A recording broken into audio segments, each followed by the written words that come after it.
On February 6th of this year, a Bering Air Flight 445, a Cessna Caravan, crashed just outside of Nome, Alaska. The NTSB has just released their preliminary report on that crash, and there are some findings in here that I want to discuss with you and some decisions that were made that led to this really tragic event. But before we dive into this, I need to give you a quick word from today's sponsor, AG1. So my wife has been taking AG1 for years, and she swears by it. And I said, darling, it's never okay to swear. So when AG1 reached out, she said, I had to start taking it. Call me a skeptic, but I don't say no to Mrs. Captain Steeeve. I started taking the AG1 Daily Foundational Nutrition about a month ago, and here are the results. Overall, I felt like I have more energy in the mornings, and not the same type I feel on caffeine, where I get, that kind of quick jittery jolt, but a more focused energy. They also make these travel packs, which are ideal for a pilot who travels all the time. This has allowed me to stay consistent as I develop better habits around my health. Get started with AG1 for less than $3 a day when you subscribe. Just head to the link in the description below or scan the QR code. And thank you to AG1 for sponsoring today's video. Sponsors like this help us to make more content for you. So Bering Air Flight 445 was en route from Unalakleet, Alaska to Nome. And it was a normal route for that aircraft. It's a Cessna Caravan, and this is a workhorse of an airplane. There's hundreds of these airplanes all around the planet. Very reliable platform. And I've got the initial NTSB report right here, and I'm going to read to you some of the details about what happened and try to give you some perspective on what I think was going on inside the cockpit that day. On February 6, 2025, about 15:20 Alaska time, that's 3:20 in the afternoon. They give everything in military time.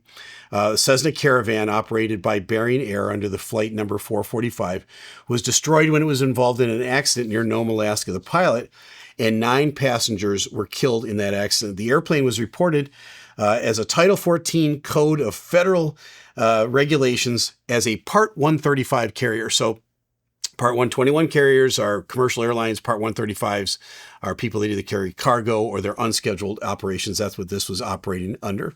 The flight summary was this. The airplane basically flew a triangle, as you can see. It started in Nome. It went to St. Michael, then a quick jaunt up to Unalakleet, as they pronounce it up there, and then back to Nome to finish the route for the day. It's that last leg that we want to talk about because that's where the crash happened, from Unalakleet and just outside of Nome, about 20 miles. The operator reported that the pilot initially departed from Nome, Alaska, to proceed to St. Michael, which he did. They got there. They went up to Unalakleet. Everything was fine with the flight. They refueled in Unalakleet. They put passengers on board. They loaded up with baggage, and they got ready for their departure. At 14:36, so basically about 2:36 in the afternoon, the pilot contacted Anchorage ATC and reported that he was on the ground in Unalakleet and requested an instrument flight clearance. So he's going to be followed under instrument flight rules the whole time. This is not a VFR flight to Nome. It's an instrument flight to Nome. He was given a clearance to fly over MO waypoint, basically a straight line all the way to Nome. It's about a 45-minute flight. It's not a real long flight. Now, here's the play-by-play. At 2:37 in the afternoon, the pilot departed on runway 33 from Unalakleet and proceeded west over the Norton Sound, and basically it's completely over water the entire time, and all of that water mostly is iced over with big ice flows on it.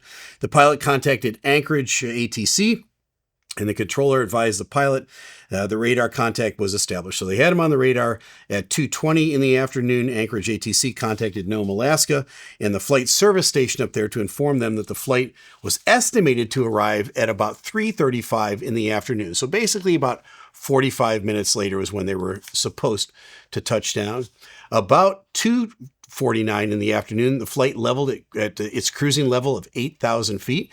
There was some weather forecast between here and Nome, and it was basically up to about 6,000 feet.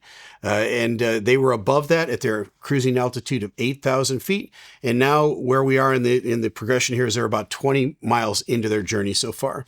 At 2:56 in the afternoon, the controller cleared the flight to descend and maintain 6,000 feet at the pilot's discretion.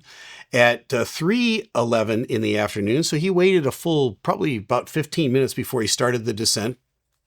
The pilot initialized the descent from 8,000 feet and reported that to the controller. Now remember, he's descending down into the cloud cover. Now, why is this important? Because the weather outside of Nome, Alaska is very much like Buffalo, New York. It's kind of lake effect type of weather. It's clouds, and it's very cold, and they're full of moisture. It's absolutely ripe for icing, but an experienced pilot that flies these routes all the time would know all of that. This airplane is prepared for icing. We'll get into that in a minute. At 3:12 in the afternoon, just after this initial descent, Nome Airport Operations advised that runway 1028 was being cleaned or closed for de-icing. Now, when they say de-icing, it's not like we think of in an airplane. It's plowing. They're going to plow the runway.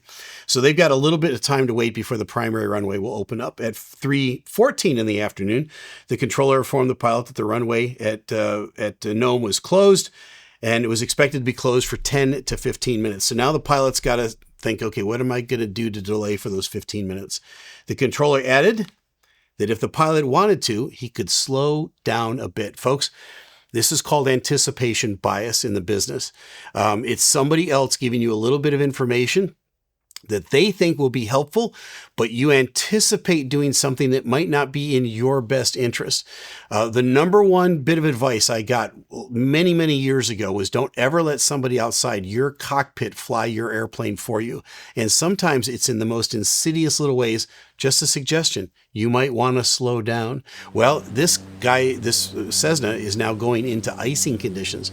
He actually wants to maintain as much forward speed as he possibly can. Slowing down is not going to be his best friend, as you're going to see here in a minute. About that time, the airplane's airspeed began to decrease and was accompanied by a reduction in power. So they're pulling back the power. They're going down to 6,000 feet. About 15 seconds later, the airspeed reached 110 knots. However, it increased to about 120 knots 2 minutes later. So he probably pushed the power back up. He gained 10 more knots of airspeed. That's good. Let's talk about icing in these conditions. Icing will build up on the leading edge of the wing, the front part of the wing, or any surface. It'll build up on the nose of the airplane, and the vertical stabilizer where the rudder is, it'll build up on the front of that. We're going to look at a picture here in a minute, and you're going to see ice all over the place on all of those surfaces. Now, the pilots can look at that. They can see those from where they sit in the cockpit, and they can begin to try to anti-ice the airplane. This airplane in particular was an anti-ice airplane, not a de-ice airplane. What's the difference between the two? Well, de-icing is I flew an airplane. I flew a Beechcraft King Air that had de-icing.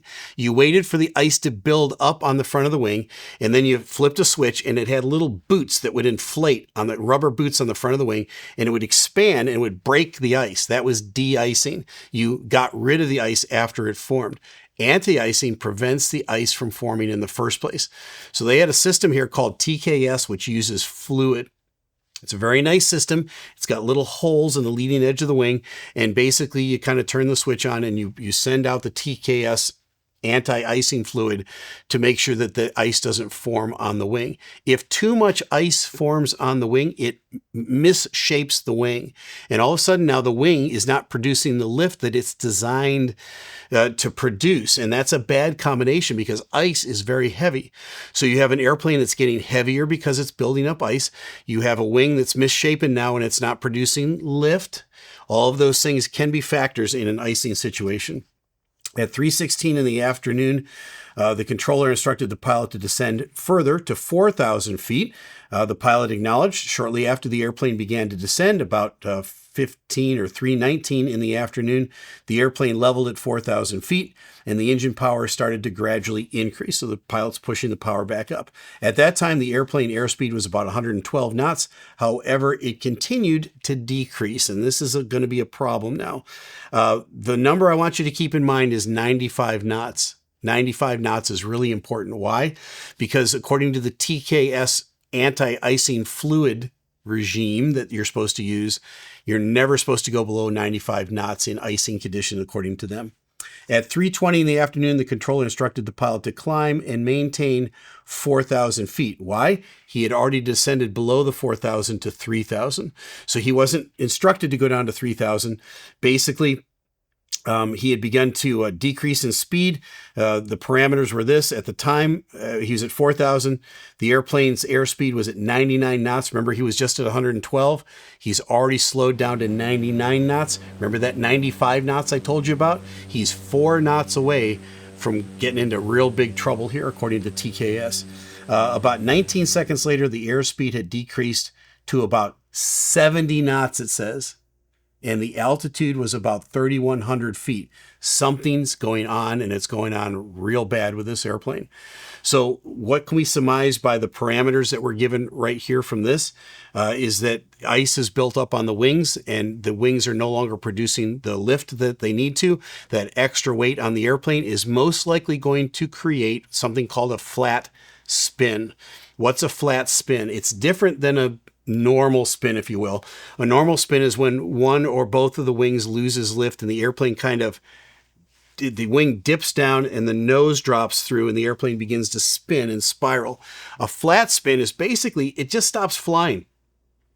You got uniform ice all over the airplane. It's getting too heavy to maintain lift, and there's not as much lift coming over the wings, and the airplane just kind of mushes into an uncontrolled thing where it's flat and it's spinning. It's not dropping through, it's just spinning. And the wreckage shows that all of the parts of the airplane were intact. The airplane did not come apart prior to hitting the ground. It was all there. It was most likely a flat spin. At 3:20 in the afternoon, the controller instructed them to climb to 4,000. The final ADSB data point was at 3:20 in the afternoon, about 32 miles east of Nome, at about 12 miles offshore. The airplane altitude associated with that last data point was 1,325 feet. There was a couple more outside third-party people who were tracking flights, and one of them registered the last hit at 200 feet above the ground. So they were already in probably that flat spin and out of control. The pilot held a commercial pilot certificate with ratings for single engine and multi-engine land airplanes and instrument privileges. He was a pretty experienced pilot. The pilot was employed from that Bering Air from March of 2022. So he'd been with the company for about 3 years at this point. I think it says here he's got 2,500 hours total. That's not a lot of time, but it's not insignificant. That's a fair amount of time. That's about how much time I had when I got hired at my airline, including 1,060 hours of Cessna Caravan time. That's plenty of time in that airplane. He's very familiar with that route, very familiar with that airplane. He had flown about 58 hours in the last 30 days. That's a busy month, and 4.4 hours within the last 7 days. So this guy is a regular pilot that keeps flying all the time. It's not like he's been in the simulator for months or he hasn't been out in an airplane in a while. From my initial response to this, the pilot was fine. The airplane had a wonderful engine on it, a PT6 Alpha. I've got lots of hours with PT6 Alpha engines on my King Air. It was a great engine, very reliable. Anti-icing versus de-icing. Again, we talked about that just a little bit, but again, this was an anti-icing airplane, and if for some reason they ran out of that TKS fluid or they didn't have enough, it says here in the report that they reported that the bottle was full before they took off. They might have run out of it altogether, or they might have been so overwhelmed by icing that it just simply couldn't keep up with the system, or the airplane became so heavy. Now, here's the other mitigating factor that you really want to listen to on all of this. They took off 1,000 pounds overweight. 1,000 pounds overweight. According to the operator's load manifest for Flight 445, the baggage and cargo weight was about 709 pounds. The preliminary weight calculation for the accident flight included that the gross weight of the airplane was 9,776 pounds. That was 996 pounds over the max takeoff gross weight for that particular airplane. There are some waivers, I understand, according to Alaska or local Alaska operating procedures that you can get where you can fly overweight. I'm not sure whether that was a factor here, but it all adds up to what happened in this accident. They were already overweight when they took off. By the time they got out to where they were, about the 30 or 40 miles from Nome, and then they were encouraged to slow down, and they did. In going down into the icing conditions, slowing down probably helped the ice build faster. They were still overweight before they were going to land in Nome. They're in the icing. They're building up ice. They're losing lift. They're gaining extra weight. And at some point, there's just a critical point where the airplane can't fly anymore. And at that point, they head into the ground in a flat spin. And sadly, nobody survived the crash. The weather observations at Nome were this. It wasn't a bad day there. It was about 10 statute miles of visibility, light snow, very, very small, no wind at all, really. Broken ceiling at 2,700 feet. It was minus 10 degrees Celsius. It was cold, but out over the water is where you pick up all the moisture. So at the airport, not that bad a deal, but out over the water where they were, that's what kind of got them, was they got into that icing condition. So the final conclusions are this, according to the investigators. On the afternoon of February 7th, the aerial search and rescue personnel found that the wreckage on the large floating ice pack on the North Sound. Now, they landed on an ice pack. This ice pack was floating. It says here that they were moving at 5 to 10 miles per day. That complicated the search and rescue efforts for this airplane because, again, it's a moving target. But when they did find it, the airplane was all in one piece. It had landed flat like this, and they noticed ice buildup on the leading edge of the vertical stabilizer. If we can show the picture, you can see it right there. And at the top of the vertical stabilizer is the beacon, the rotating beacon. And you can see on the front edge of that rotating beacon is a lot of ice buildup. Well, that was what was facing into the airflow as the airplane was flying. So they were building up a significant amount of ice. And I believe that the ice that you see there in that picture is indicative of the amount of ice that was on the leading edge and the top, and probably the underneath part of the wings as well, even though the wings got destroyed in the accident. So all in all, a tragedy. It probably could have been avoided for sure. But you've got to be very, very careful about flying into icing conditions and especially slowing down and being overweight. It was the trifecta of bad things that all came together at one time. And unfortunately, it had a very serious consequence for that flight. That's the findings from the NTSB. When they come out with the final report, we'll do a report on that one. I thought you'd want to know about this. Now you know. I'm Captain Steeve. Fly safe.